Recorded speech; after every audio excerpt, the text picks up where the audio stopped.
चलना है। तो हम ये देखेंगे कि 118 तत्व हैं जो काले पेन से उसमें लिखा है। जितनी चीज़ काले पेन से लिखा गया, कहाँ लिखा गया है? मेंडलीव की आवर्सानी में।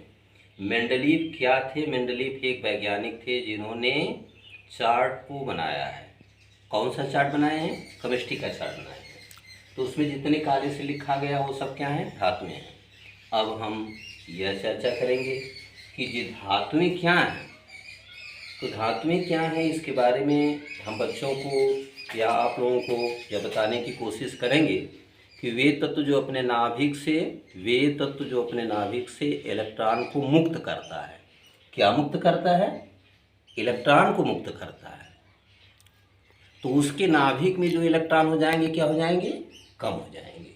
तो जब वह उसके नाभिक में इलेक्ट्रॉन कम हो जाएंगे तो उसमें जो मुक्त इलेक्ट्रॉन हो जाएगा, जो मुक्त इलेक्ट्रॉन कर दे, अपने नाभिक से जो मुक्त इलेक्ट्रॉनों को निकाल दे। मुक्त इलेक्ट्रॉन माने नाभिक से इलेक्ट्रॉन को बहिष्कृत कर दे, तो वह कहाँ चले जाएंगे?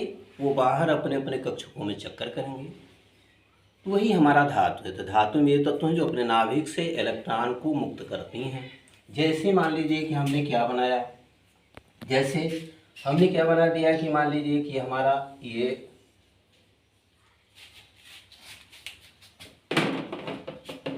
जैसे हमने बना दिया कि एक सोडियम है। मान लीजिए कि हमारा ये सोडियम है। अब हम कैसे मानेंगे कि धातु है? क्योंकि हम जानते हैं कि इस पर एक आवेश होता है। यह एक आवेश आया कहाँ से? ये एक आवेश कहाँ से आया? यह एक आवेश इसलिए आया क्योंकि जो सोडियम का नाभिक है, इसके नाभिक में जो इलेक्ट्रॉन की संख्या होती है वह 11 होती है, जो प्रोटॉन की संख्या होती है वो 11 होती है, जो परमाणु क्रमांक की संख्या होती है वो 11 होती है, जो न्यूट्रॉन की संख्या होती है वो 12 होती है। अर्थात हमने सोडियम को इस तरह से लिखने की कोशिश की है। इस तरह से हमने सोडियम को लिखने की कोशिश किया। तो हमने देखा कि हमें न्यूट्रॉन कहाँ से आया? हमने 23 में से 11 को घटा दिया, कितना आ गया? 12 आ गया। साथ में हमने यह देखा कि जो संकेत के बाएं तरफ नीचे जो 11 की संख्या है, यही इलेक्ट्रॉन होगी, यही प्रोटॉन होगी, यही परमाणु क्रमांक होगा।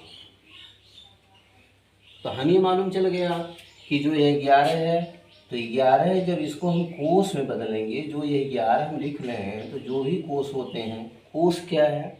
किसी नाभिक में जो उसकी कक्षक हैं उसमें जितने भी इलेक्ट्रॉन अपने अपने कक्षकों में चक्कर करेगा, जो भी चक्कर करेगा और जितना इलेक्ट्रॉन को लेकर के चक्कर करेगा, वही उसकी संख्या इलेक्ट्रॉन को प्रदर्शित करती है, या प्रोटॉन को प्रदर्शित करती है, या परमाणु क्रमांक को प्रदर्शित करती है। तो हमने इस बात को समझ लिया। तो हमने देखा कि ये 11 हो गया। अब जो 11 हो गया तो इसमें कोष हम बनाएंगे। तो जो कोष हम बनाएंगे तो कोष होते हैं 4 नियमतः, के, यल, यम, यन, एटसेट्रा।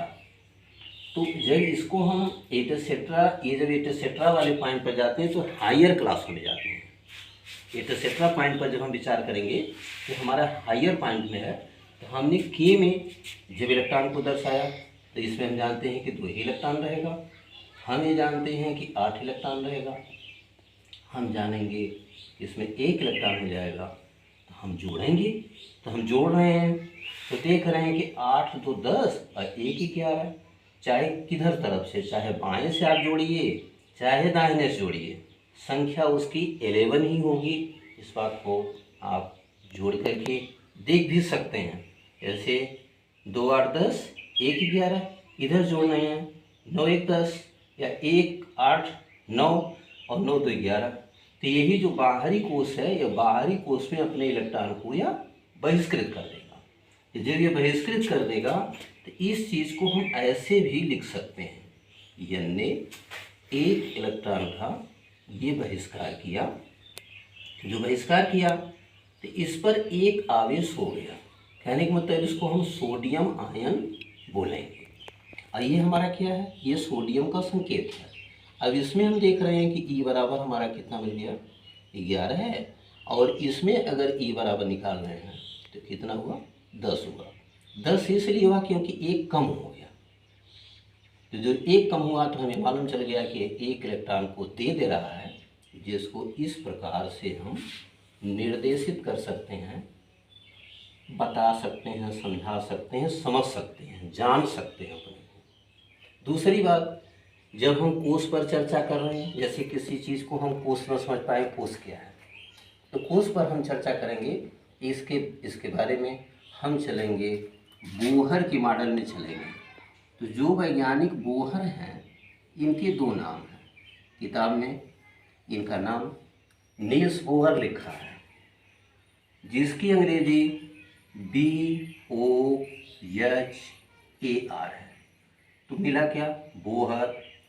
कहीं कहीं पर ये नाम बोहर के स्थान पर बोर भी लिखा है। इसे हम कह सकते हैं बोहर का मॉडल या बोर का मॉडल।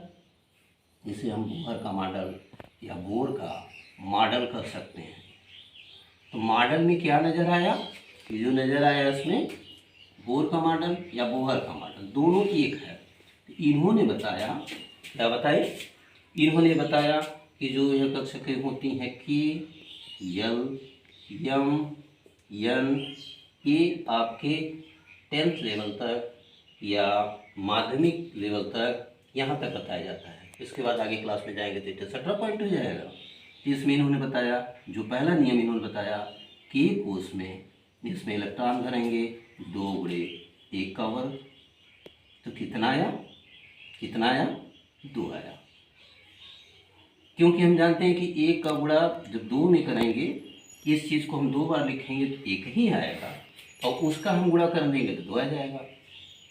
यदि इस पर हम विचार करते हैं तो हो जाएगा 2 गुणे 2 का वर्ग, ये हो जाएगा बराबर 2 गुणे 2, 2 बार है, 2 गुणे 2 कितना आया, 8 आया। जब इस पर हमने विचार किया तो हम ये समझ में आया 2 गुणे 3 का वर्ग कितना आया, ये आ गया 2 गुणे 3, 2 बार है। ऐसा नहीं इसमें करते हैं कि हम 3 2 बार है तो हम ये करें कि 3 में 2 का गुणा करना, ऐसी बात नहीं है। ये 2 बार है, माने 3 2 बार है, 2 2 बार है।